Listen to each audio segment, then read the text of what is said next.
Lorsque vous regardez Israël, regardez ce qui s'est passé dans le champ de bataille pendant que Goliath était en train de défier Israël. Vous allez vous rendre compte, Israël a fait 40 jours. Cette situation devenait normale. Il sortait et il rentrait. Goliath faisait des menaces. Il faisait des menaces à Israël. Il rentrait. Le matin c'était comme ça, le soir c'était comme ça. 40 jours, tout le monde avait la même position. Ça devenait normal. Quand il parlait, tout Israël tremblait. Mais il a fallu que quelqu'un soit là. Celui à qui l'Éternel avait révélé l'esprit. Quand David est venu, il a trouvé que cette situation n'était pas normale. Mais il dit aux enfants d'Israël, n'ayez pas peur. N'ayez pas crainte de cet incirconcis. Que personne ne soit effrayé à cause de cet incirconcis. Alléluia. Et la personne à qui Dieu a révélé l'esprit, c'est cette personne qui est venue décanter la situation. Ce qui était normal a été révélé au grand jour. David a tué Goliath et le peuple d'Israël a retrouvé la liberté. Lorsque quelqu'un est dans le sommeil, le sommeil peut faire de sorte que vous puissiez être incapable de voir un bonheur qui est à côté de vous. Tu peux chercher de l'argent. Tu peux avoir beaucoup d'argent, besoin de beaucoup d'argent. Mais on peut prendre des liasses d'argent. On met à côté de toi. Pendant que tu dors, tu peux encore te considérer pauvre aussi longtemps que tu es en train de dormir à côté d'une fortune. C'est ça le danger du sommeil. Un jour, j'étais en train de naviguer sur Internet. Je vois une image qui m'a aussi beaucoup enseigné. Ces jours-là, c'était le président Obama qui s'est amusé à prendre le tram. Et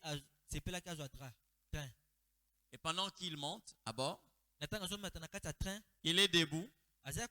Mais là où il était debout, il y avait un monsieur, un blanc, qui dormait profondément.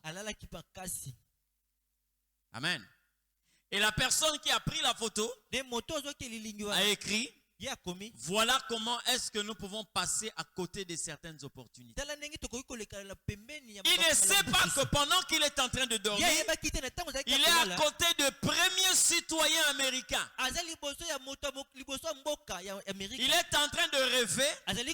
Je ne sais pas ce qu'il rêvait, mais pourtant dans la réalité, il était côte à côte avec le président américain. Mais qu'est-ce qui lui empêchait de bénéficier de cette connexion? C'est le sommeil. Amen. Le sommeil peut être un ennemi. Mais ça, c'est dans le physique. Mais dans le spirituel, c'est encore plus dangereux. Plus dangereux. Vous savez quoi? Tout ce que nous bénéficions en termes de bénédiction commence d'abord dans l'esprit. C'est comme ça que la Bible dit: Dieu nous a bénis de toutes sortes de bénédictions spirituelles. Ça commence d'abord dans l'esprit avant que ça se répercute dans le physique. Mais quand on est dans un esprit, plutôt dans un sommeil spirituel, il est difficile qu'on puisse saisir certaines bénédictions spirituelles qui ont été envoyées de manière à impacter ou à influencer positivement notre vie matérielle ou charnelle. Alléluia. Regardez d'abord ce que le sommeil a apporté dans la vie du premier homme. Bien que nous pouvons parler de quelque chose de positif, mais laissez-moi vous ressortir un caractère négatif. Avant que Adam perde une côte, il a fallu qu'il soit plongé dans un sommeil. Adam. Oui. Avant qu'il ne perde une côte, il a fallu qu'il soit plongé dans un sommeil. Ça veut dire, le sommeil aussi peut faire de sorte que nous puissions perdre ce qui est essentiel pour notre vie. Et c'est là où quelquefois l'ennemi vient quelquefois retirer, prendre certaines choses qui pouvaient nous être bénéfiques. Mais parce que nous sommes dans le sommeil, et bien aimé, nous sommes en train d'enregistrer des pertes. Et il est temps que quelqu'un se réveille dans l'esprit. Il est temps que chacun de nous, celui qui est en train d'être dominé par le sommeil spirituel, se réveille. Vous savez, bien aimé, on a eu à recevoir des personnes quelquefois lors de certaines consultations pastorales. Des gens qui vous disent que voilà, j'ai pas compris, pendant que j'étais en train de dormir, j'ai vu, on était en train de me servir une nourriture bizarre. Quand j'ai goûté, j'ai senti que c'était pas bon. Mais quand je me suis réveillé le matin, j'ai commencé à voir la nausée. Et la santé a commencé à déranger. Et pourtant ces choses, c'est passé dans l'esprit, dans le songe. Mais physiquement, j'ai eu même à recevoir des personnes, des témoignages, des gens qui ont été empoisonnés dans l'esprit. Mais dont le poison s'est répercuté dans le physique. Comprenez ce que je dis? Je parle d'abord de ces cas où la personne, on était en train de la faire manger une nourriture avariée.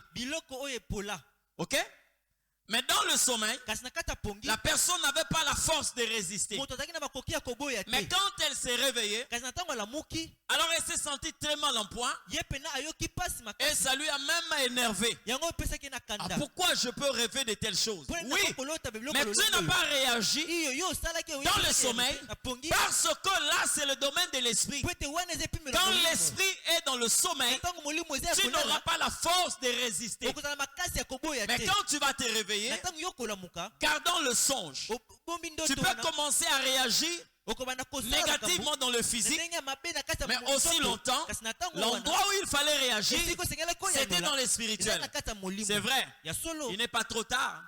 Lorsque une telle personne se réveille, on peut commencer à décommander, à détruire ce genre de choses par la prière. Mais il est important que ton esprit soit en éveil. Vous voyez des gens qui vivent par exemple des histoires de maris et femmes de nuit consciemment. Quand on se réveille, on est énervé. Mais pourtant, lorsque ça se passe dans le spirituel, on n'a pas la force de résister. Ça, c'est la faiblesse de l'esprit. Mais lorsqu'un esprit est fort, ce genre de choses, on se dresse et on le chasse. Ce n'est pas dans le physique, même dans le songe. Quand l'esprit est fort, il résiste à ce genre d'oppression. Alléluia. Adam dormait. Dieu est venu. Il lui a retiré la côte. Là, c'était bon parce que Dieu a voulu que ça se passe comme ça. Ça, c'est le positif. Mais je relevais quelque chose de négatif parce que nous avons à côté de nous un imitateur, le diable. Vous comprenez? Il travaille de la sorte, mais dans le mauvais sens. C'est comme ça que vous allez voir au temps de Salomon, les deux femmes qui partageaient la même maison, bien qu'étant des prostituées, une a tué son bébé et elle s'est levée. Elle est allée vers l'autre pendant qu'elle dormait et elle a enlevé son bébé. Elle a remplacé un bébé mort. Plusieurs personnes vivent cela dans le spirituel parce que votre esprit est dans le sommeil. Il ne peut jamais réagir.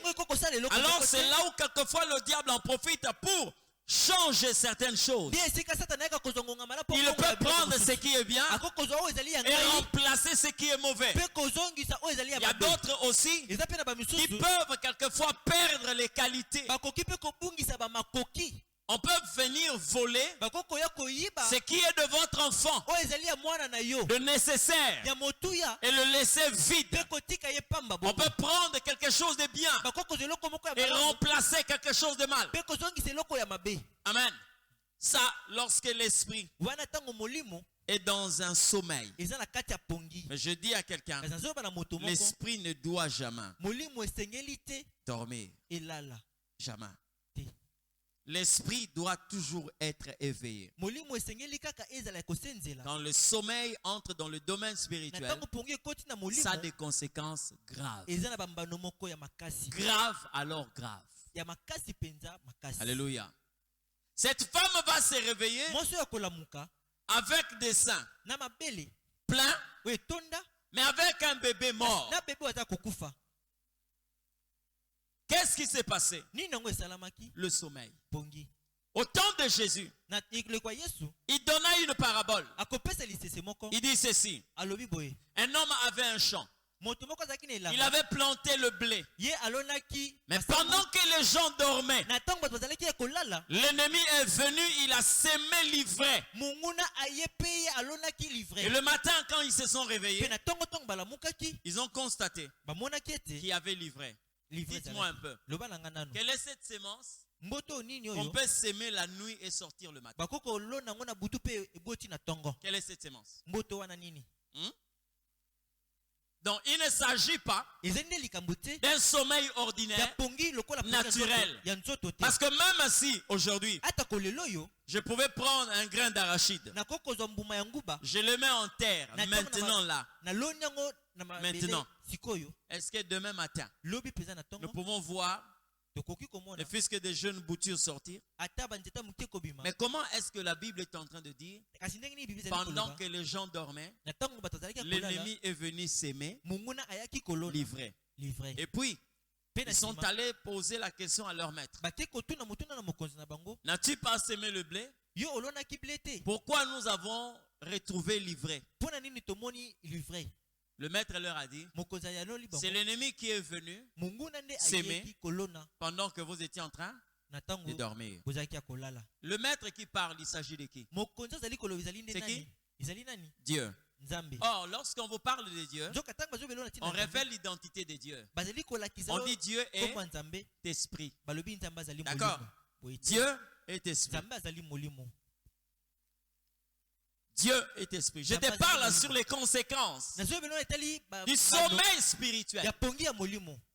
Ça a des conséquences graves. Une seule nuit.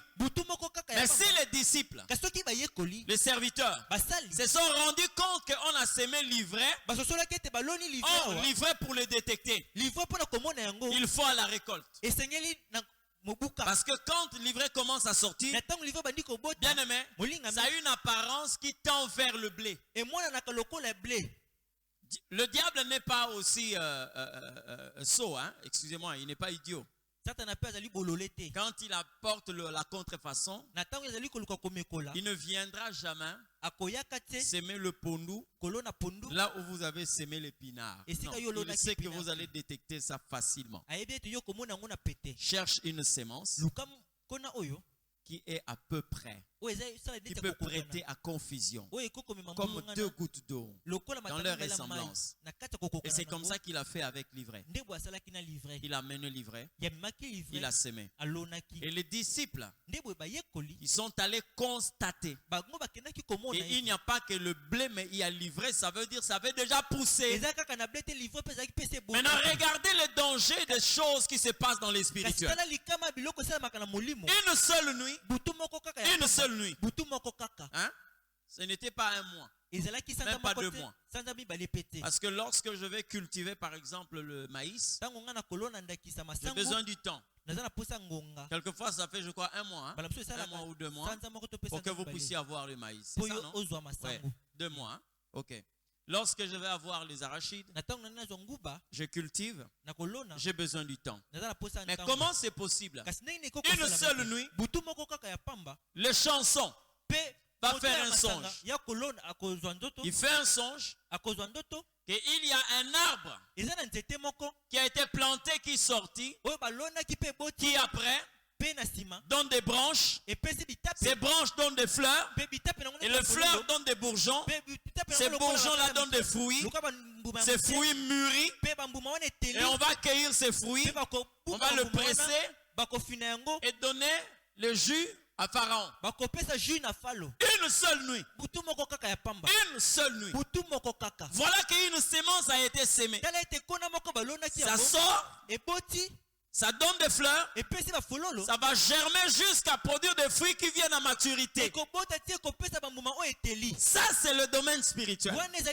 C'est-à-dire, en une seule nuit, bien aimé, on peut planter dans ta vie quelque chose qui peut faire 30 ans dans le physique. On peut te placer quelque chose qui aura un impact de 30 ans dans ta vie. Comprenez ce que je dis? Mais pourtant, on a utilisé seulement.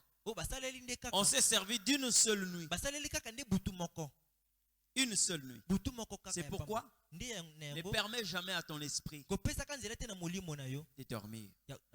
Parce que les conséquences sont tellement graves. Alléluia. Jésus a dit à ses disciples.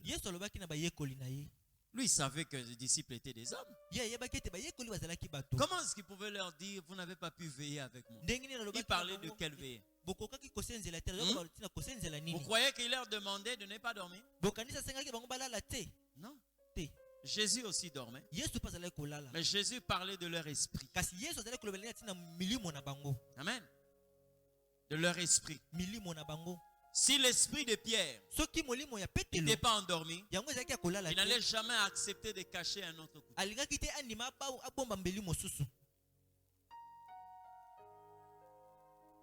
Lorsque l'esprit, votre esprit, est dans un sommeil, bien aimé, vous pouvez perdre là où on devait normalement gagner. Vous pouvez embrasser le mal là où on pouvait être dominé par le bien. Et ces genres de périodes, c'est des périodes qui profitent au diable, qui profitent à l'ennemi. Quelqu'un peut entrer dans votre maison pendant que votre esprit est en train de dormir. L'ennemi peut s'infiltrer dans votre maison pendant que vous êtes en train de dormir. Alléluia. Beaucoup de personnes aujourd'hui, on se bat pour avoir des biens matériels. Oui. Bien aimé, tu peux commencer à remplir ton parking. Tu peux commencer à multiplier des chantiers. Mais pendant que tu fais ces choses, ton esprit peut être en train de dormir. Et le mal est en train d'entrer sans que tu le saches. Amen. Le sommeil a fait perdre à Saül sa lance et une outre d'eau. Amen. Le roi qui était en train de poursuivre David, il s'est levé. Il a mobilisé l'état-major général. Allons à la poursuite de David. Ils ont marché sur les traces de David. Arrivé quelque part, c'était la nuit.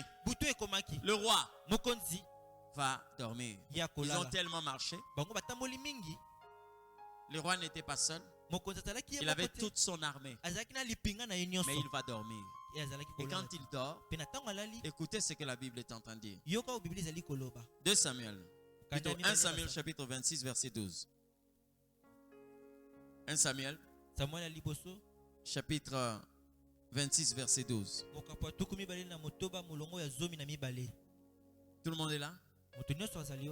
J'aimerais lire cette parole de la Bible, nous permettre de comprendre ce qui s'est passé. Je commencerai même au verset 10. 1 Samuel 26, 10 à 12. Et David dit, l'Éternel est vivant. C'est à l'Éternel le seul de le frapper.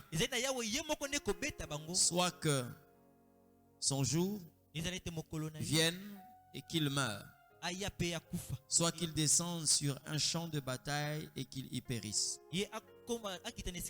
Loin de moi par l'Éternel de porter la main sur le oint de l'Éternel. Prends seulement la lance qui est à son chevet avec la cruche d'eau et allons-nous-en. Verset 12. David prit donc la lance et la cruche d'eau qui était au chevet de Saül. Et ils s'en allèrent. Personne ne les vit, ni ne s'aperçut de rien. Et personne ne se réveilla, car ils dormaient tous d'un profond sommeil dans lequel l'Éternel les avait plongés. Amen. Saül est en train de dormir. Mais il cherche David pour le tuer. Parce qu'il considère David comme une menace pour son trône. Il est entouré de ses gardes du corps. Pour atteindre un roi, vous devez d'abord foncer sur sa sécurité, éloigner et rapprocher. Non, il y a une sécurité loin et une sécurité éloignée et une sécurité rapprochée.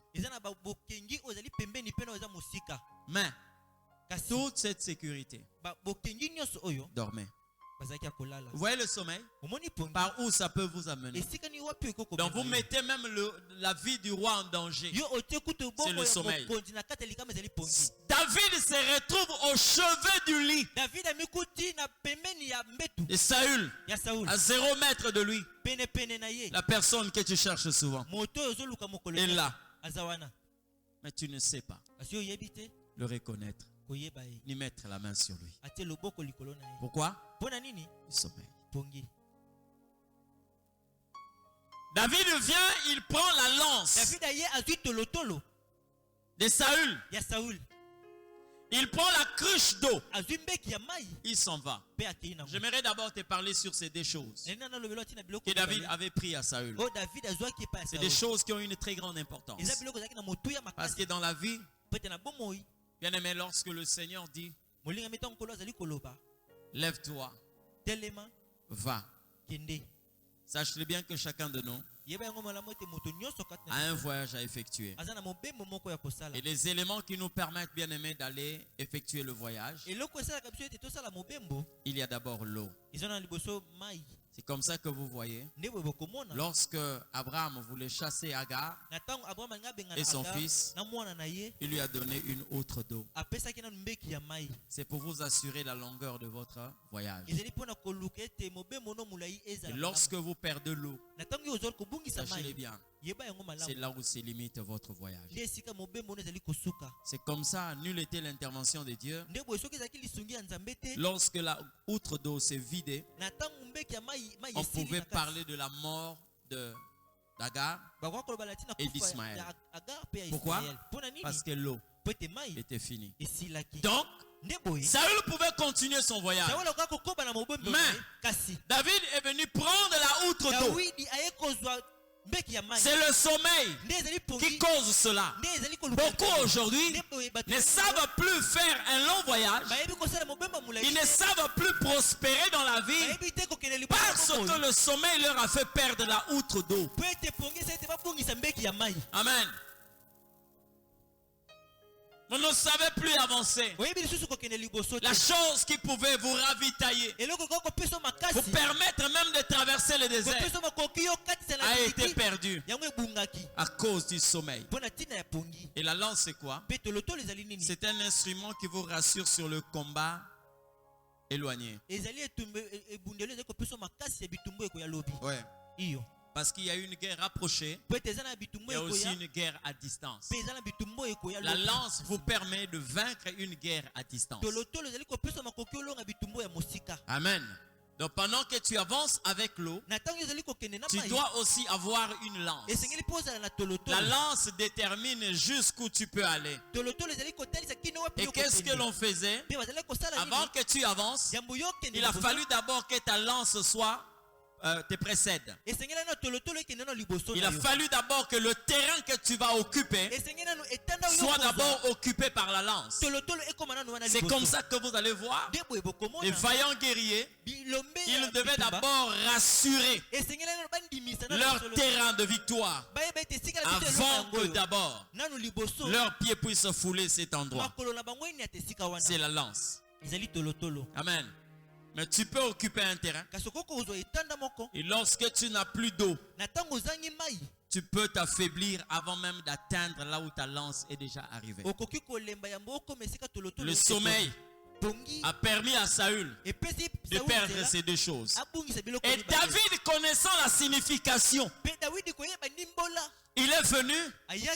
Il n'a pas voulu prendre quoi que ce soit. Il n'a pris que la lance et une outre d'eau. Ça veut dire, c'est là où Saül devait s'arrêter. Et la finalité, il s'est arrêté là. Parce que le matin, David est allé sur la montagne. Il a appelé Saül. Il lui a fait savoir. Et regarde à côté de toi. Il n'y a pas ta lance. Il n'y a pas ta outre d'eau. Et pourtant, je pouvais te tuer. Mais je le dis, je ne peux pas porter ma main sur le oint de l'Éternel. Quand Saül a regardé, il n'a pas vu sa gourde. Et il n'a pas aussi vu sa lance. Et il a parlé à David. Et c'est là où il a rebroussé chemin. Pourquoi? Parce que ces deux éléments que David a eu à prendre étaient tellement significatifs pour la continuité du voyage. Plusieurs personnes ont eu à perdre des choses dans le sommeil spirituel. Amen. Dieu réveilla l'esprit de Cyrus. Bien aimé, lorsque on est dans le sommeil spirituel, on peut commencer à trouver normal ce qui est anormal. Je me suis posé la question de savoir comment une femme qui était habituée à faire 4 ou 5 jours de ses menstrues pouvait accepter de faire 12 ans. Mais quand ça a dépassé déjà le 4e jour, 5e, 6e, comprendre que ce n'est plus normal. Mais toi, tu en as fait 12 ans. Ça devenait normal. Et elle a perdu tout ce qu'elle avait. Pourquoi? Parce que quelque part, l'esprit était endormi. Mais le jour où elle s'est rendue compte que Jésus était en train de passer, la grâce qu'elle a reçue, ce n'était pas d'abord de toucher le pan de la robe du Seigneur.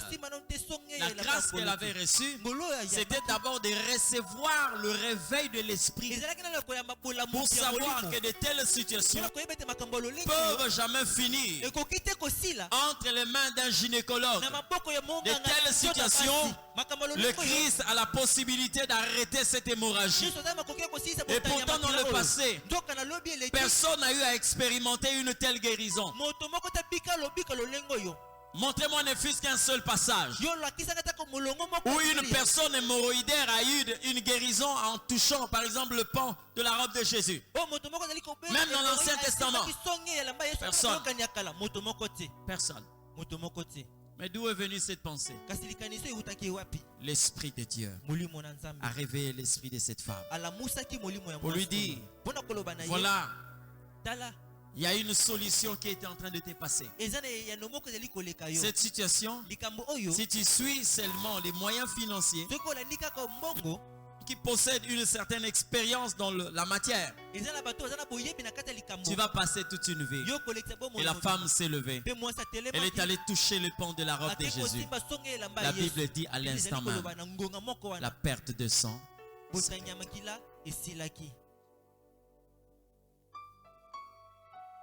Le sommeil spirituel peut te permettre d'accepter l'inacceptable. Mais quand l'esprit de quelqu'un se révèle. Comment vous pouvez comprendre, bien-aimé, qu'un ennemi, un peuple ennemi, vient chaque fois en Israël pendant 20 ans. Ils viennent pendant la période de récolte. Ils prennent des récoltes, ils prennent les animaux et ils partent. Et Israël commençait à trouver ça normal. 7 ans, 14 ans.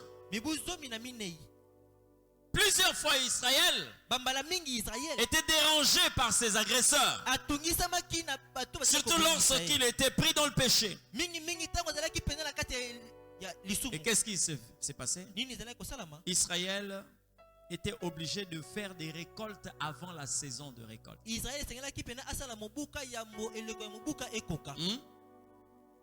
C'est comme ça lorsque nous regardons avec des yeux spirituels, nous nous rendons compte que même dans nos pays, nous avons intérêt à chercher la face du Seigneur.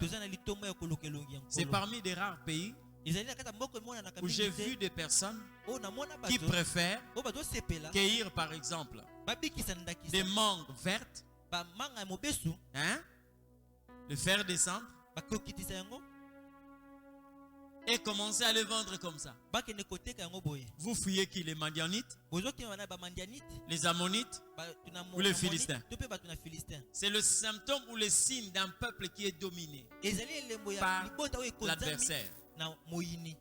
Et nous avons plusieurs types d'adversaires. Nous en avons plusieurs. C'est comme ça lorsque je parle quelquefois de la situation que connaît le Congo. J'aimais vraiment des sentiments à part. Ouais. C'est pas normal. C'est pas normal.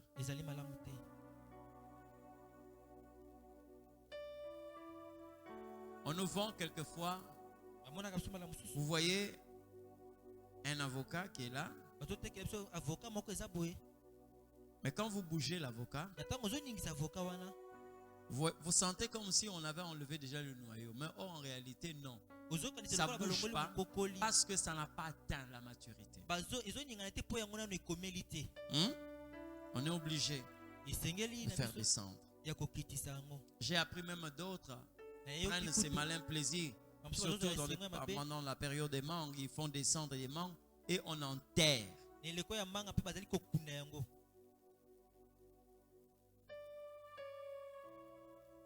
Est-ce que si ça restait sur l'arbre, est-ce que ça n'allait pas mûrir?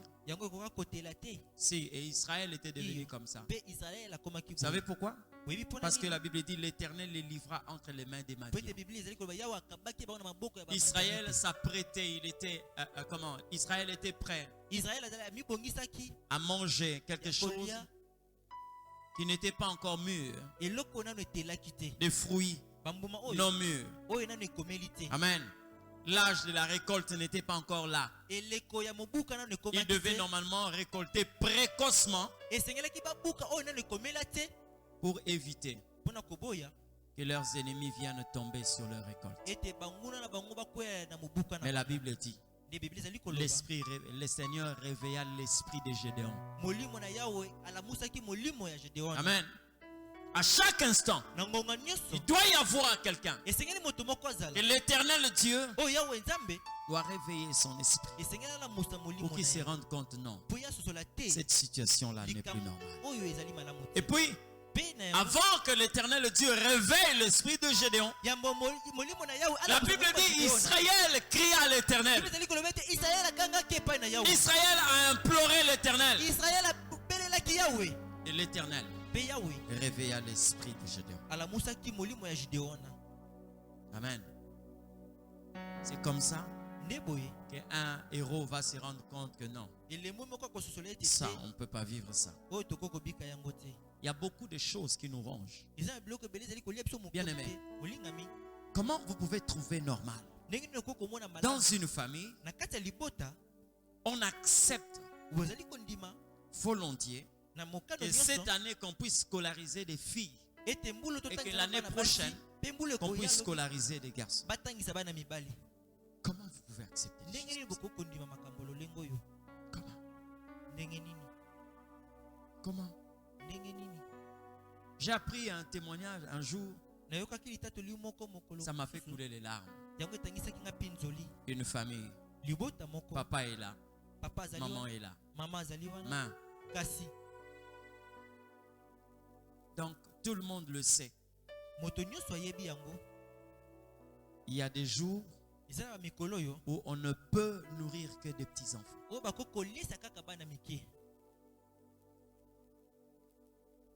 On sait qu'aujourd'hui, les grandes personnes vont se débrouiller. Et quand on parle de ces grandes personnes, ce ne sont pas des enfants qui ont atteint, par exemple, l'âge de 40 à 30 ans. 15 ans, 16 ans, 17 ans. Ce sont ceux-là qu'on appelle des grandes personnes. Dans la nourriture qu'on a préparée là, c'est pour des plus petits. 6 ans, 7 ans, jusqu'à 9 ans. Le reste, vous allez supporter jusqu'à demain.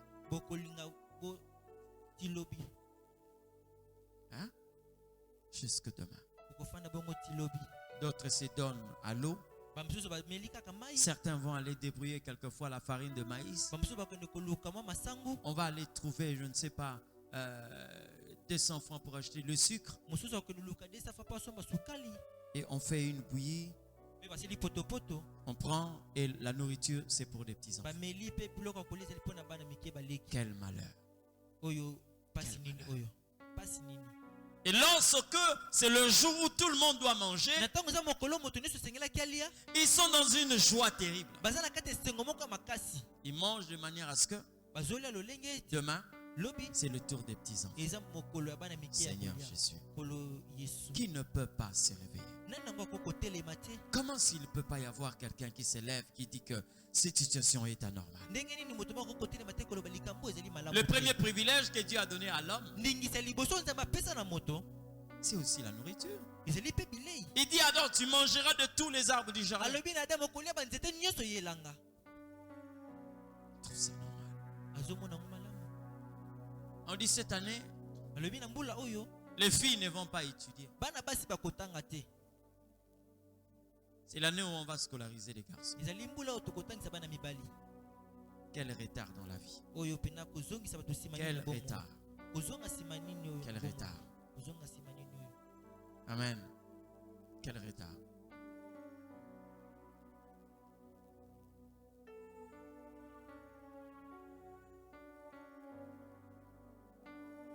Dis après moi, Seigneur, réveille mon esprit.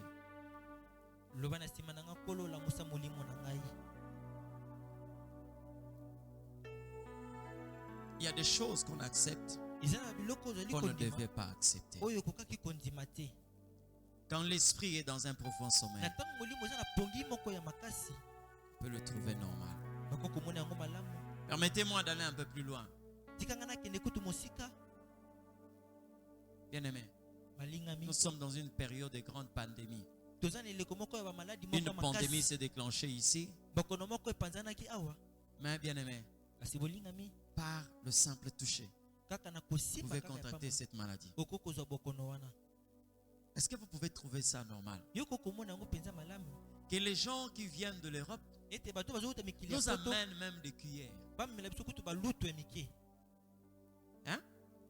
Que les gens ont eu à utiliser là-bas. Des lits. Vous voyez très bien que c'est utilisé. Avec des cartes et ressemble, je ne sais pas. C'est comme si quelqu'un qui était en train de vider sa vessie tout en étant au lit ou je ne sais pas. Vous avez des habits ici, des friperies, qui venaient en pleine période de pandémie. C'est comme si nous étions une poubelle. Là, on peut tout déverser. Et les gens trouvent ça normal. Et on s'élève pendant qu'on est en train de voir des millions de personnes mourir en Europe. Mais on accepte d'aller acheter encore ces choses qui viennent de là. Déjà utilisées. Des gens qui ont eu apporté. Et on est en pleine période de pandémie. Ça arrive, quelqu'un se lève, il va aussi là-bas. On a rediminué encore. Mais il se rend très bien compte. Un jour, j'étais en train de suivre la télé avec quelqu'un. Et on a vu un petit blanc prendre un marqueur en train de griffonner sur le t-shirt qu'il avait porté. Et la personne qui était à côté de moi a dit ceci. Baby sango, bon de la bisango en a ballon. Nengazo baby sango, on a maman la banga kanyango, a chango na ballon à l'eya. On a rigolé. Mais c'était un enseignement. Il y a des choses qui doivent vous révolter. Le samedi passé, j'étais à une émission le matin. Avec les embouteillages, j'ai pris un taxi. Bien aimé, arrivé au marché de Selembao, ce que j'ai vu, cette scène m'a fait pleurer. Une personne qui est en train de vendre des casseroles, des assiettes. Bien aimé, quand tu le vois, ce ne sont même pas des occasions d'Europe, donc les bilocostes. Donc, des choses qu'on a eu à prendre ici. Et on est en train de les revendre. Hein? Donc, couvert et finana.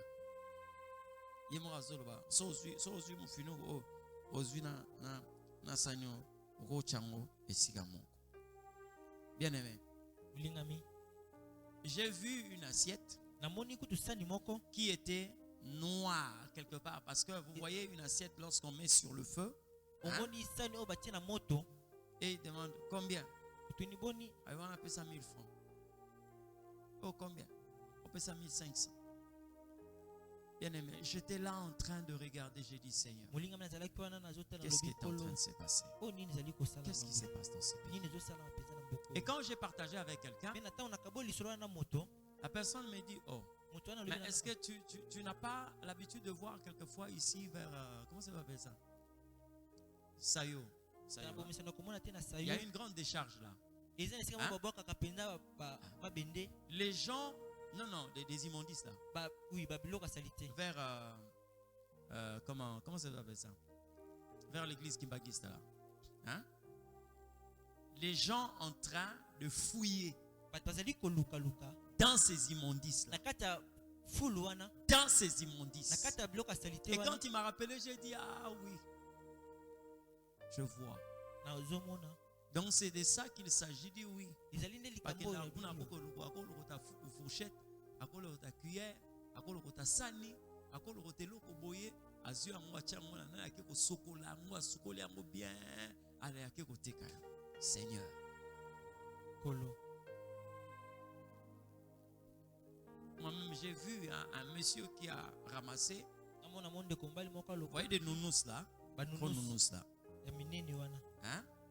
Oui, donc il a pris le temps vers Kalam. Il est allé là-bas, il ne faisait que tremper cette nounous pour enlever tout ça. Tremper. Quand il a sorti, il a acheté le clean là, de détergent en poudre. Il a commencé à appliquer le savon. Il faisait. Bien aimé, la couleur a commencé à sortir un tout petit peu. Non. Jusqu'à ce que cette nounous est devenue tout blanc. Hein? Il a séché. Et on me dit quand c'est comme ça, il met dans un sachet et il va aller vendre. Pour Pour certains, il gagne sa vie. Mais posons-nous la question de savoir, est-ce que c'est normal?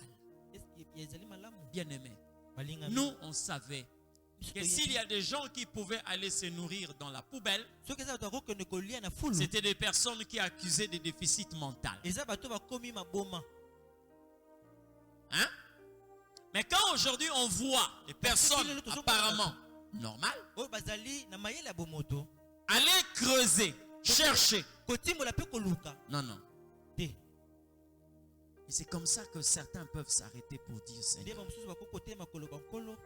est-ce que ça c'est normal? Non, nous devons chercher la face du Seigneur. Nous devons chercher la face de Dieu. Le sommeil spirituel peut te faire savoir, peut te faire croire que la chose est vraie. C'est-à-dire tu rêves autre chose, tu vis autre chose. Tout à l'heure, avant de venir ici, je suis tombé sur une photo. Une vieille dame à l'est du pays qui est en train de fuir les atrocités. Je ne sais pas si vous avez vu ça. Une vieille maman avec ses baluchons en train de fuir. Pendant ce temps, là derrière, il y a des balles qui crépitent. Mais bien aimé, est-ce que vous pouvez trouver normal que devant des images comme ça, vous pouvez quand même organiser des concerts dans le même pays?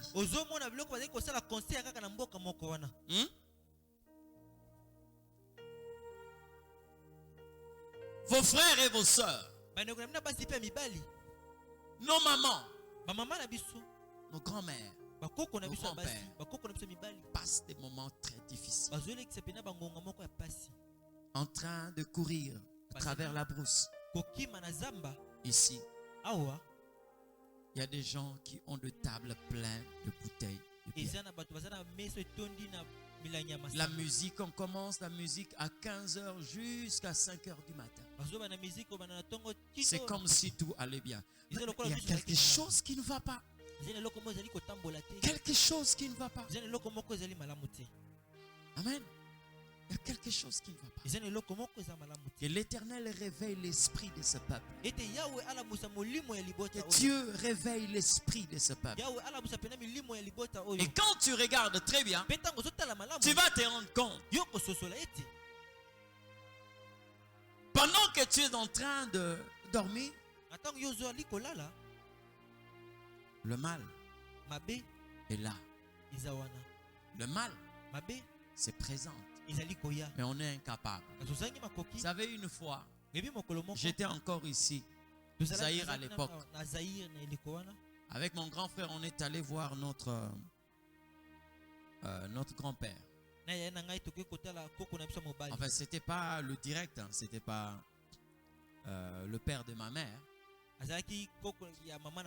Mais c'était plutôt le mari à notre, donc la tante de ma mère, son mari. C'est un grand-père. Je veux voir les enfants, je veux voir les enfants. Nous sommes allés à Yolo, là où il vivait. Bien aimé, on a passé la première nuit là. Et le matin, comme il avait l'habitude quelquefois, réveillez-moi mes petits enfants. Il jouait la flûte. Réveillez-le. Bien aimé, et il croyait que nous on dormait. Or, on s'était réveillé déjà depuis 6 heures. Mais on n'avait pas la possibilité de descendre du lit. Vous savez pourquoi? C'était pour la première fois de voir qu'il y avait, je ne sais pas si c'était des souris, des rats qui m'ont bouffé toute la plante du pied. Je ne sais pas si vous avez déjà vécu ça. C'était la première fois. Et quand je me suis réveillé, le matin, j'ai senti mes plantes de pied faire ça. Alors quand je regarde, je me rends compte que j'avais des plantes de pied qui ressemblaient à un bébé. C'était tout neuf. Et je voyais des petites veines les capillaires. Alors je me suis rendu compte qu'il y a quelque chose qui ne va pas. Alors il y avait un cousin qui était là. Il m'a dit, c'est que ce sont les rats qui ont fait ça. Alors moi je me disais que c'était une plaie. Et que si je descendais, certainement j'allais avoir très mal. Je suis resté au lit jusqu'au moins vers 9h. Et quand il a dit, mais où sont mes amis? Jusqu'à présent, ils dorment encore. Allez les prendre. Et la personne qui l'avait envoyé, quand il entre, il vient nous trouver assis, en train de contempler les plantes des pieds. Qu'est-ce qu'il y a? Oh, ils ne savent pas descendre. Ils disent que non, ils sentent comme des crampes et tout. Non, ça ne fait rien descendre. Je dis, pas question. Je ne descends pas, ça c'est... Non, pas question, pas question. Bien aimé, il m'a pris jusqu'à l'extérieur. On a cherché là où il y avait le sable noir. On a commencé à me gratter les plantes des pieds pour que je me rende compte que non, il n'y a rien. Et pendant qu'on faisait ça, moi dans la tête, je me suis dit que c'est une plaie. Marche, ça ne va rien faire, c'est comme ça. Amen. Mais bien aimé, vous croyez vraiment que si j'étais éveillé, est-ce qu'une souris pouvait s'approcher de moi? Non. Mais c'est arrivé parce que je dormais.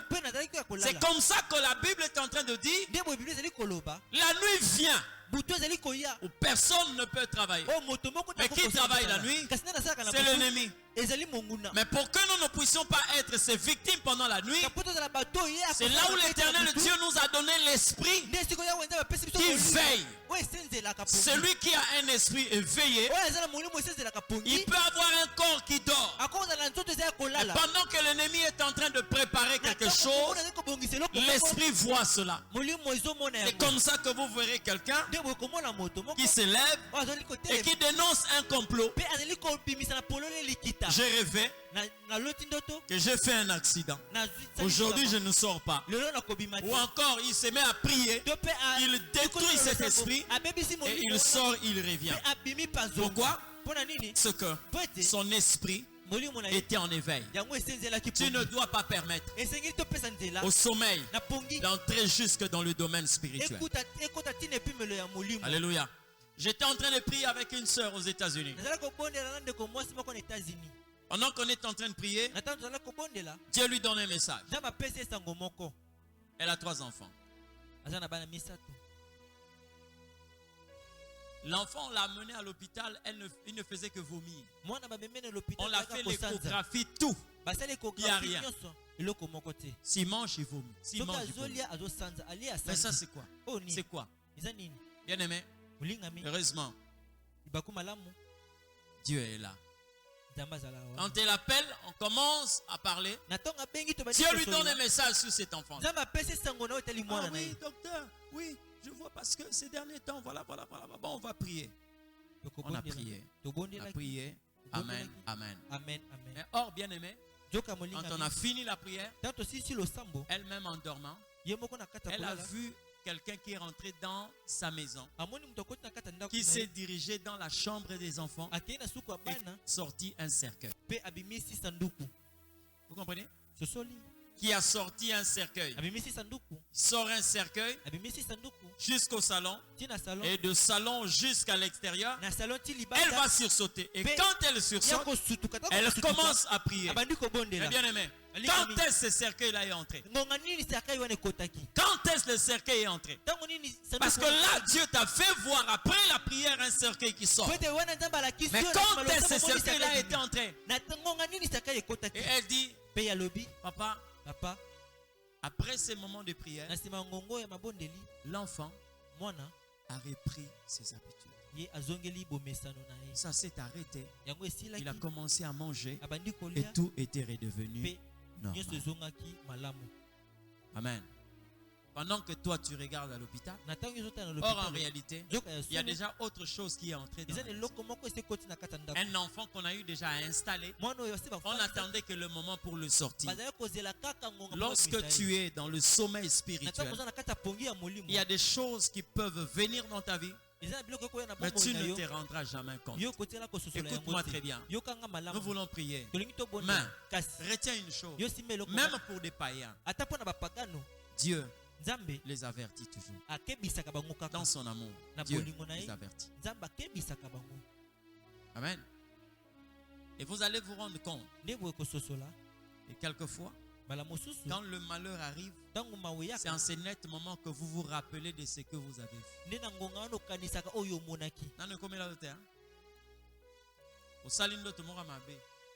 Soit au beau sanyango, ou bien aux autres explications. Dans la journée, tu te rends compte que tu commences maintenant à calquer. Donc le songe là voulait dire ça. Ok? Faites attention. Ce soir, c'est que tu vas demander à l'Éternel qu'il réveille ton esprit. Ne permets pas à ton esprit de somnoler ni de dormir. Tu vas demander au Seigneur, Dieu réveille mon esprit. De la même manière qu'il a réveillé l'esprit de Cyrus, qu'il réveille ton esprit. Qu'il réveille ton esprit. Toi qui as eu à perdre certaines choses, toi qui as eu à accepter l'inacceptable, Seigneur, réveille mon esprit. Là où tu es, prends la position qui te permet de prier. Tu es en train de parler au Seigneur dans ta prière. Que tout sommeil qui est entré dans le domaine de ton esprit soit chassé au nom de Jésus. Tu es en train de prier. Tu peux être là quelquefois, déjà il y a quelque chose de mal qui est entré dans ta maison. Le mal est entré dans ta famille, mais tu ne te rends pas compte. Déjà ta vie est visée par l'ennemi, mais tu ne t'en rends pas compte. Alors tu vas commencer à prier. Et le Seigneur Dieu réveille ton esprit. Et tout sommeil qui est en train de gagner ta vie soit neutralisé par la puissance du nom de Jésus.